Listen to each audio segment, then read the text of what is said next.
জয়গুরু বন্ধুরা, আমার চ্যানেলে বিশেষ কিচেনে আপনাদের সবাইকে স্বাগত। আজকে আমি আপনাদের রান্না করে দেবো দুধমান ডগা দিয়ে, এই যে দুধমানের ডগা দিয়ে তরকারি। এই যে দুধমানের ডগা, আমি দুধমানের ডগাটাকে সুন্দর করে ছোটো ছোটো করে কেটে নিয়েছি, চোখলা ছাড়িয়ে, তারপরে ধুয়ে আমি এই যে কড়াইতে দিয়ে দিয়েছি। কড়াইতে দিয়ে লবণ হলুদ দিয়ে দিয়েছি। এবার লবণ হলুদ দিয়ে নাড়াচাড়া দিয়ে এটাকে একটু জলটাকে টানাচ্ছি, তারপরে আমি ঝোল দিয়ে দেবো। এটা কিন্তু দুধমান ডগার ঝোল হবে। এটা হবে ডিম দিয়ে, কী ডিম? মাছের ডিমের তরকারি হবে। এখানে দেখুন, আমি মাছের ডিমটাকে সুন্দর করে ভেজে রেখে দিয়েছি। একটা অনেক বড় কাতলা মাছের ডিম এনেছিল, সেটাকে আমি সুন্দর করে ধুয়ে ছোটো ছোটো করে কেটে লবণ হলুদ মাখিয়ে এখানে ভেজে নিয়েছি আগে। এবার আমি দিয়ে দেবো জল।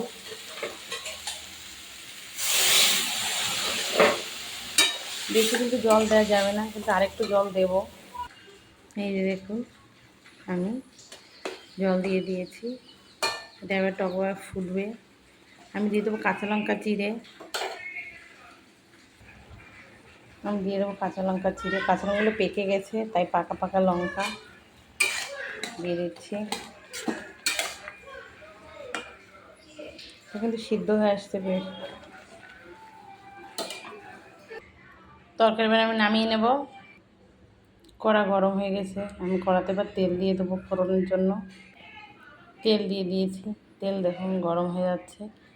এবার আমি দিয়ে দেবো তেজপাতা, শুকনো লঙ্কা, জিরে। আমি দিয়েছি শুকনো লঙ্কা, তেজপাতা। একটু এটা লাল লাল হবে, আমি তারপর জিরে দিয়ে দেবো।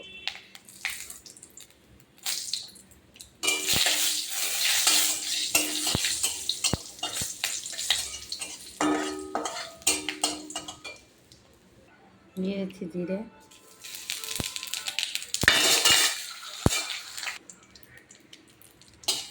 আমি এবার তরকারি দিয়ে দিচ্ছি।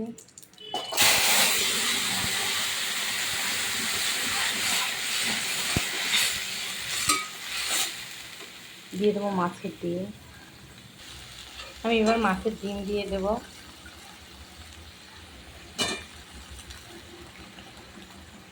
এবার নেড়ে চেড়ে তরকারি নামিয়ে নেব।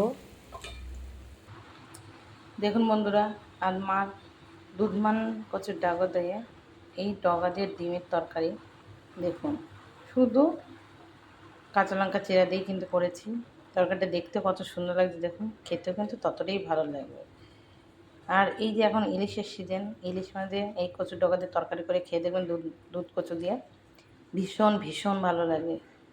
তো আমার এই রেসিপিটা যদি ভালো লেগে থাকে তাহলে please please please like share comment করতে কিন্তু ভুল করবেন না, আর সাবস্ক্রাইবটা করে দেবেন। জয় গুরু।